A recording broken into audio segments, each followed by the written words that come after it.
A velhice já chegou para você? Para mim, ela não chegou com a idade. E sim, quando eu passei a conviver com minha mãe, que veio morar comigo, quando apresentou um quadro de saúde que requeria maiores cuidados e atenção de todos. Até então, ela morava com uma irmã, realizava suas atividades diárias de cuidar da casa, gostava de ler, de escrever, de cantar, compunha músicas de cunho religioso, fazia trabalhos manuais, muito senhora de si. E a situação dela passou a nos preocupar quando ela caiu e quebrou o fêmur. Ela estava sozinha em casa, minha irmã estava trabalhando, e isso fez com que a assistência, o socorro, demorasse. Ela demorou a ser socorrida e precisou ser cirurgiada, se submeteu ao tratamento pós-cirúrgico. Em pouco tempo, ela estava realizando suas atividades com pequenas limitações, quase que sem sequelas.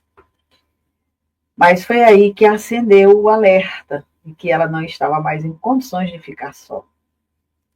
Só que ela não aceitava a companhia de pessoas estranhas em sua casa, não aceitava mudar para a casa das filhas, conforme se cogitou, e lutava para manter sua autonomia.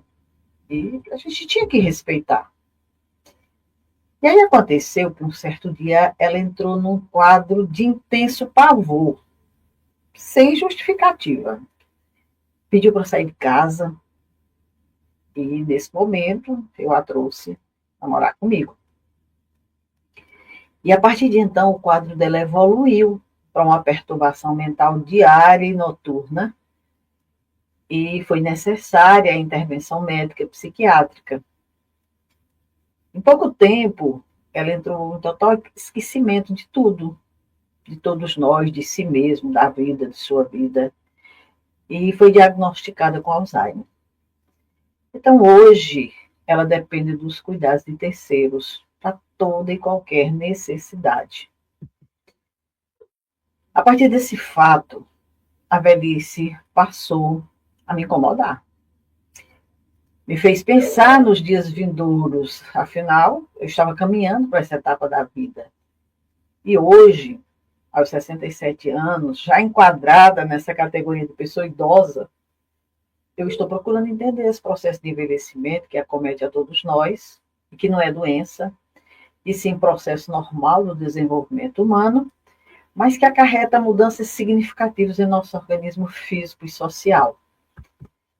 E me fez pensar, será que estamos preparados para viver essa etapa da vida de forma consciente? O fato é que a velhice nos assusta.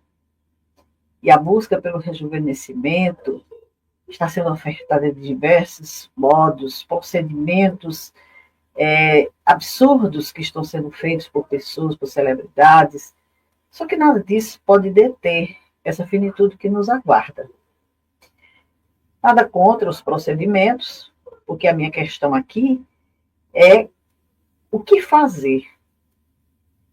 A reflexão é essa: o que fazer para trilhar essa vida de forma consciente e responsável, possibilitando-nos uma melhor qualidade de vida, apesar da perda de algumas possibilidades, ou de muitas possibilidades. Então, eu encontrei aí na literatura 3 pilares principais que são sugeridos para o envelhecimento bem-sucedido. Ou seja, envelhecer com autonomia, com funcionalidade e bem-estar. Então, com autonomia, porque quando nós estamos ainda na nossa condição de sair, fazer nossas compras, tomar a própria medicação, saber o horário de tomar, a dosagem, quando eu saio para participar de algum evento religioso, seja lá o que for, eu sou dona de mim. Eu faço isso por mim, sem que ninguém precise me levar. Então, nesse momento, eu ainda estou com a minha autonomia. Também a minha funcionalidade está funcionando bem quando eu consigo me alimentar sozinha, me vestir, fazer minha higiene pessoal. cuidar das minhas coisas intimamente, sozinha, sem precisar da ajuda de ninguém. E o bem-estar tem aí 3 fatores importantes: estar bem física, psicológica e espiritual. E dentro desses pilares, que a gente aqui comentou rapidamente, que é importante ter essas condições, e nós vamos já chegar aos 3 pilares, a gente observa o seguinte, que para ter bem-estar, não é só estar bem fisicamente, não é só ter saúde no corpo, a gente precisa também psicologicamente estar bem. No caso da minha mãe, que eu citei, ela é ótima em saúde física, mas psicologicamente ela não tem mais controle sobre a mente, ela não lembra mais de nada. A vida dela quase que deixou de existir. E espiritualmente, porque a espiritualidade, a própria Organização Mundial de Saúde reconhece que é importante que a gente esteja bem também espiritualmente. Então, os 3 pilares citados são prática regular de atividade física, prevenção de quedas, prevenção e tratamento da depressão. E aí, é claro, eu vou falar de mim, porque essa questão da atividade física, eu sempre relutei muito em fazer. Nunca gostei muito de ir para a academia, achava que não tinha importância, não era necessário. E aí, depois da pandemia, eu vivenciei uma situação, eu fui acometida pela chikungunya, e quem sabe, quem conhece a chikungunya sabe que ela é caracterizada por fortes dores nas articulações, principalmente nas mãos e nos pés. Então, passada essa fase, eu fiquei com grandes limitações. E aí eu fui em busca de uma prática que me possibilitasse voltar à minha vida de antes, com segurança, poder caminhar com segurança, subir um degrau com segurança, sem tantas dores, coisas dessa natureza. E o Pilates, para mim, foi excelente. Uma atividade perfeita, porque não tem grandes impactos, né? Pouco tempo restituiu a minha mobilidade. E foi aí que eu percebi o quanto eu negligenciei minha situação, minha saúde nesse campo. E hoje, essa atividade, para mim, está à frente das coisas da minha vida, daquilo que eu preciso fazer. E eu estou falando isso para chamar a atenção de quem pensava como eu. Não me esperar passar por uma situação de limitação, porque a gente demora mais a se recompor.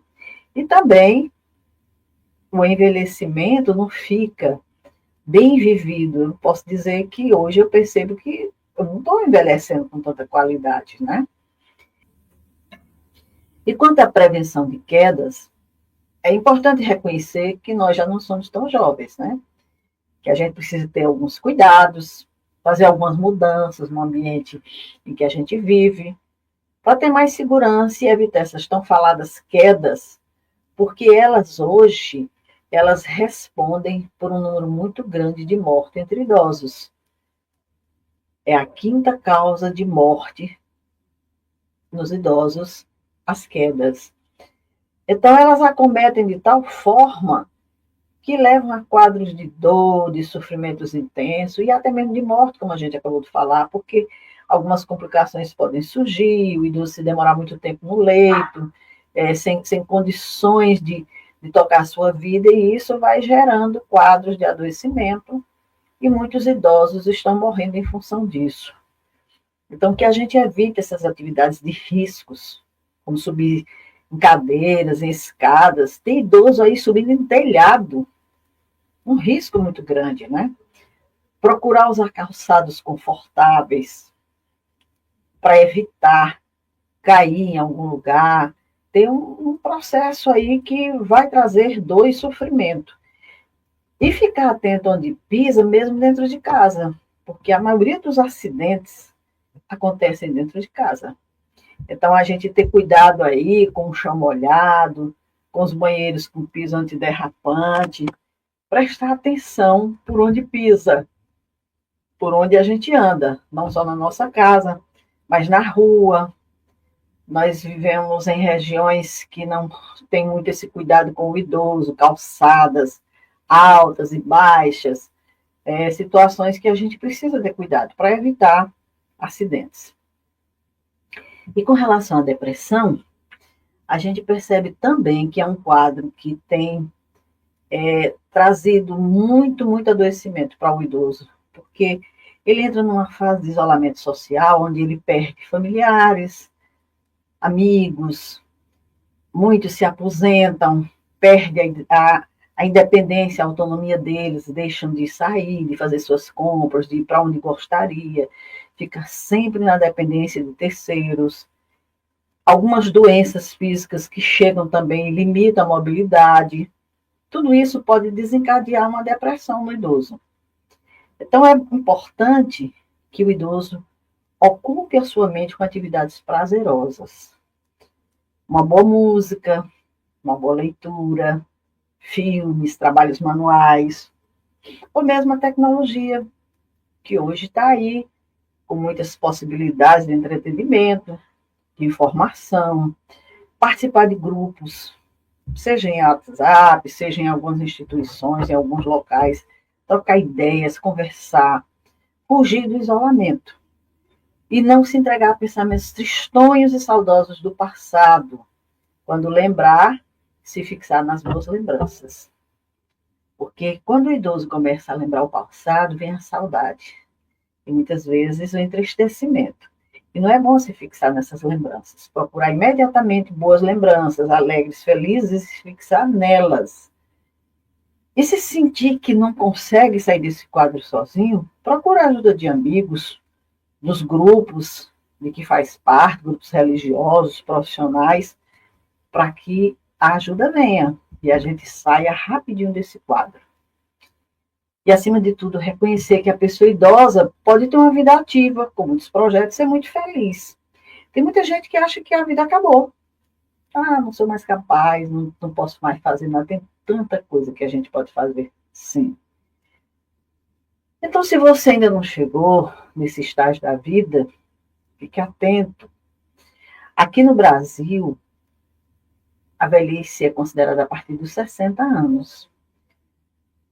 E nós estamos aqui numa categoria de envelhecimento moderado já. O Brasil já está assim. As taxas de natalidade e fecundidade diminuíram, já não nasce mais tanta criança, já não somos um país de tantos jovens. A de mortalidade está em queda, ou seja, a expectativa de vida aumentou, os idosos estão vivendo mais, então a pirâmide como que se inverteu. E daqui a 20 anos, a população brasileira será considerada envelhecida. E olha que interessante, aqui no Brasil, aos 60 anos, você é considerado idoso. Na Itália, 75 anos.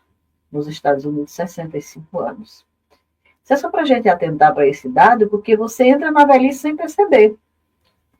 Eu precisei conviver com alguém numa idade bastante avançada, com um adoecimento conforme os que eu relatei, para eu chamar a atenção para a velhice, porque eu não me via como uma pessoa idosa. No entanto, já estou enquadrada, segundo o que temos agora como lei no Brasil, né?